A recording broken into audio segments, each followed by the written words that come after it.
Diary of an Adopted Son, Diary of an Adopted Son. So this is Anthony. So today I'm talking to you about my sister Antavia. All right. So it's kind of crazy when Antavia, it was like a myth.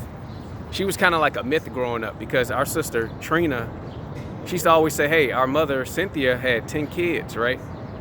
And we only knew about 5 because it was 4 girls and 1 boy, me, Angie, La or Shalonda, and Angie and me. So that's 5 people, right?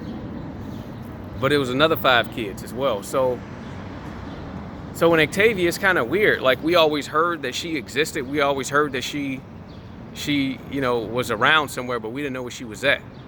And then in 2009,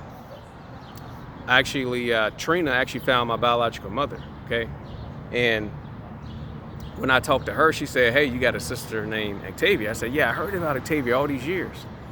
And, I eventually ended up meeting Antavia. She came to my house in 2009 and stayed with me, and, came to hang out for I think it was a few weeks or whatever. So that was my earliest memories of Antavia. She always was a sweetheart, even to this day. At this point in my life, she's probably one of the closest sisters I have, even though I love all my sisters, no matter what they do. She's probably the one I'm in communication with the most at this point. It never really was like that, It's not like we quarreled or anything. Things just happen. So Antavia came to stay with me, and I got to know her. She has a son, that's always with her. She just had a baby girl, my little niece. And but Antavia had,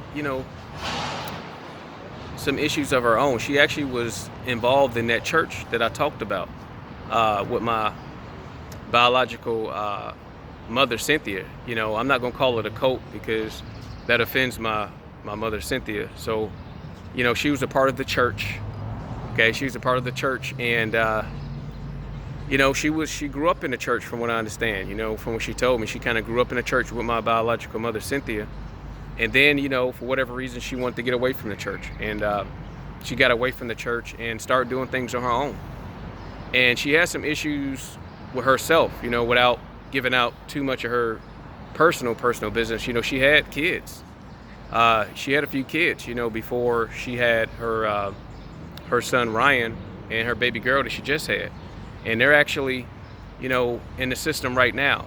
And I think it was some complications with the church that she was a part of, and it was a similar situation that happened to us.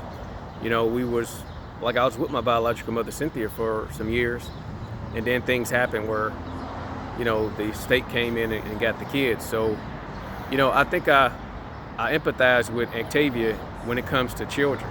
I empathize with her because I understand, I feel her pain that she, wants to be with her children, want her children to love her, let her know and let them know that she didn't never want it to be like that. The way it is where, a few of her kids right now that's in the system, as far as, I think they're adopted or with foster care, my nieces and nephews. And I empathize with her. We talk about, child abandonment and, as far as she didn't abandon her children or anything, but the system came and took the kids, and from what I understand, she don't have the control over them. So I think they're with another family right now, either adopted or foster.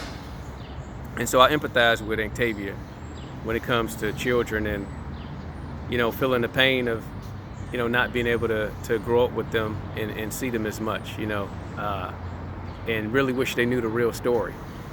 So yeah, so that's kind of what's going on with her. She's a great person.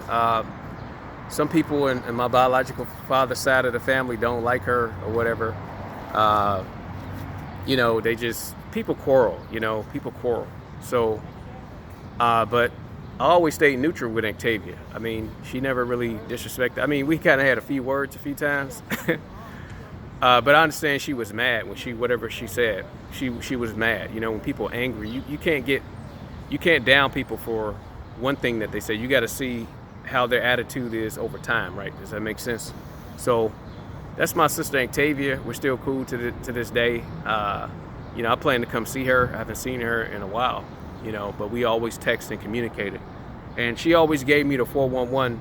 I'm sorry I'm going over 5 minutes. I'll be done in a few seconds. She always gave me the 411 on the other half of the family that I never saw, like Alfonso, rest in peace, Tamala, Charity, Alessandria.